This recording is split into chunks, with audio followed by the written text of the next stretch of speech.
Hello, everybody on Instagram. I'm waiting for Facebook to catch up. So give me a second. Here comes Facebook.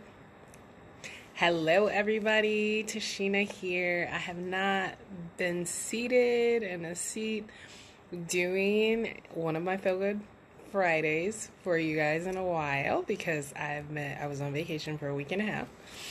And of course, I have some stuff to share with you. So, as I'm doing research to help myself, I always want to make sure that I'm sharing with some other individuals. So, tonight I'm going to be sharing with you guys natural ways to deal with jet lag. Because we had an amazing time on our vacation, but for some people like myself that had a 4 hour time difference or 3 hour time difference, jet lag was something that we experienced there and that we're dealing with. And I'm going to do it more than once. I'm going to the Young Living Convention in a month. And so I'll be on a 3 hour time difference there. And then I'm going to the Netherlands. I'm going to Europe.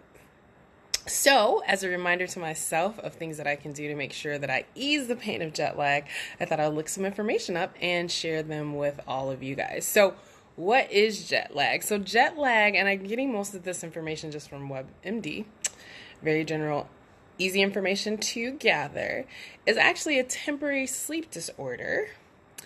And it happens when you travel quickly across time zones. So again, for me, I went from Eastern Standard Time Zone to Pacific Time Zone, and then Alaska was actually 4 hours difference. So what causes jet lag? It happens because rapid travel throws off our circadian rhythm, the biological clock that helps control when we wake up and fall asleep. So there's certain cues that help us with that, such as light exposure, mealtime, social engagement activities. They regulate our circadian rhythm. So it can cause then insomnia and other issues. So what can we do to help with that? So try to simulate your new schedule if possible before you leave. So if you're traveling to the East Coast, then you're going to be going to bed earlier. If you're traveling to the West Coast, you're going to try to go to bed later, if at all possible. And then once you get there, you're going to want to try to not take a nap and stay up to your new time as soon as possible, which is definitely what I did. But then the next day when I did that, there was tons of stuff to do on the boat. I did karaoke, danced tons on the boat with some friends. And so then I would stay up till like somewhere between 1 and 2 a.m. that time zone, which meant that I was up till like 6 a.m. my time zone. So the first time that I did that, then I couldn't get out of bed. I slept until like 11 there. Hey, Roxy. So which was like, by the time I was getting up and moving was like 2:30 my time. But after I did that one day, then I felt better. I was able to kind of get it together. So if possible, adapt to your new schedule when you are in flight. So our phones kind of just automatically change now, so that's super helpful. So you start looking at that new time. If you don't have a phone that's automatically changed, just try changing your watch to get there. If you can do so, arrive early.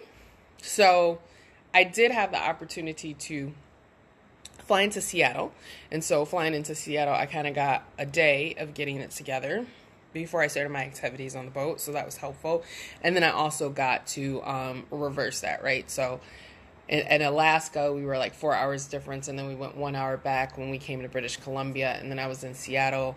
And I went to bed like super, super early in Seattle yesterday. So that was helpful.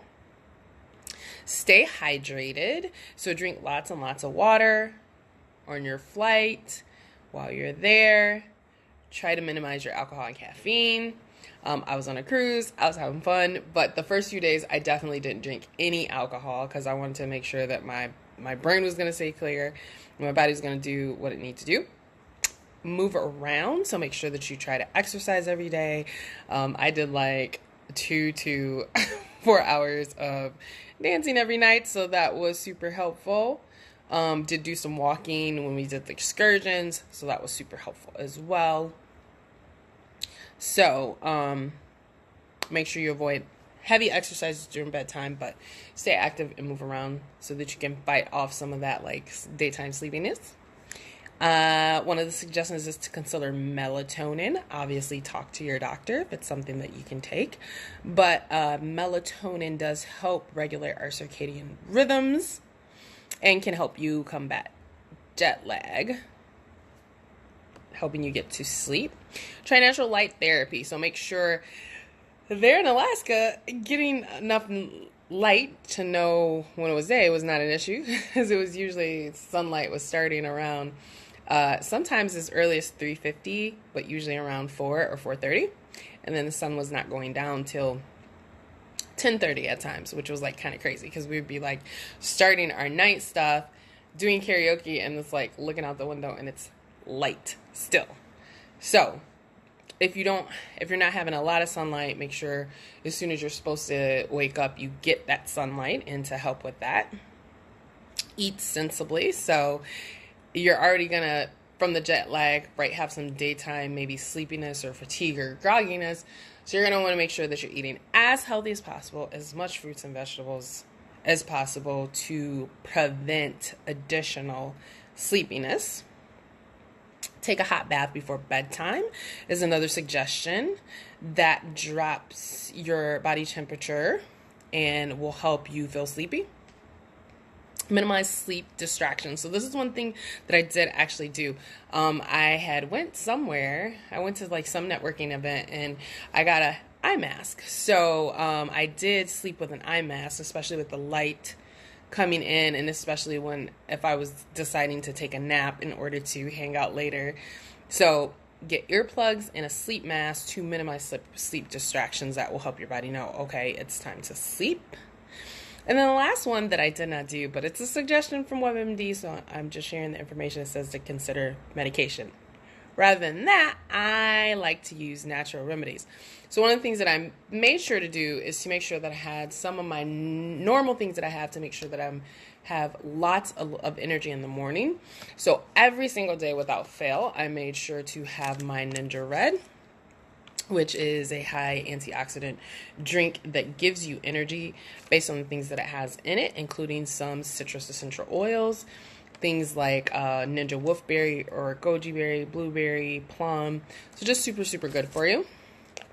I also have my MindWise, as well as took my other omegas because, again, that brain fog, that lack of concentration from jet lag, I wanted to make sure I didn't have any of that. So I took my MindWise supplement every single day.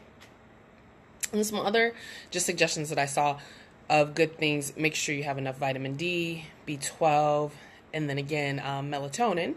So I also took my Nitro, which has some natural caffeine in it, a bunch of other good berries and minerals, and it does have 100% of my B12. So that was one of the things that I did to make sure that I was wide awake in the morning and had some good energy.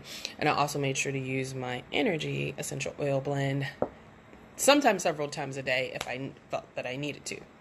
Then on the flip side, what I'm going to do tonight and what I did most nights there to make sure that I had good sleep is to make sure that I was supporting good sleep. So I did use, at least while I was there, I used one sleep essence. So this is something that a lot of times I do take with me when I'm traveling because I just have a harder time sleeping in a hotel or not sleeping in my bed. And then if I need it, I use it. But I knew that I was going to need it this time around. So I took one of these every night. So Sleep Essence has lavender, vetiver, valerian, tangerine, and rue. So valerian is really, really good for supporting healthy sleep. And then ImmuPro actually has 4.2 milligrams of melatonin in it. So I took one of these every night. And I will probably this entire week continue to take those to the end of the week. I'll probably take 2 Sleep Essence and 1 ImmuPro. This is super good just for your immune system because it also has calcium, zinc, selenium, copper. But it does have that melatonin that's going to help support healthy sleep. Magnesium is another one that's usually people are lacking in and can help. So I had my mineral essence last night as well as this morning, which has 80% of your magnesium in it. So that's also going to be super helpful.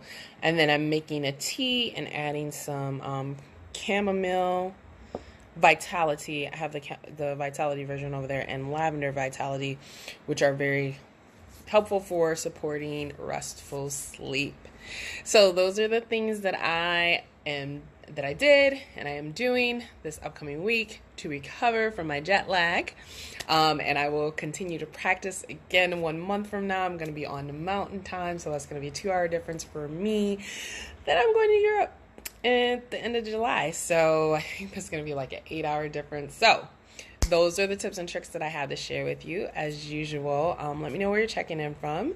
Please say hi. If you know anyone that could use this information and needs some natural support for jet lag, please share this with them, and continue to check me out on all my education channels. If you're not yet following me on YouTube, please subscribe to my YouTube channel. Tomorrow night I have a Facebook class. For those that didn't get to come to our in-person class that we had earlier this month about summer fun and natural ways to support your skin throughout the summer. So do hop on my business page, Vida Activa, to subscribe to that class. And as usual, thank you guys for joining me, and have an amazing evening. Bye.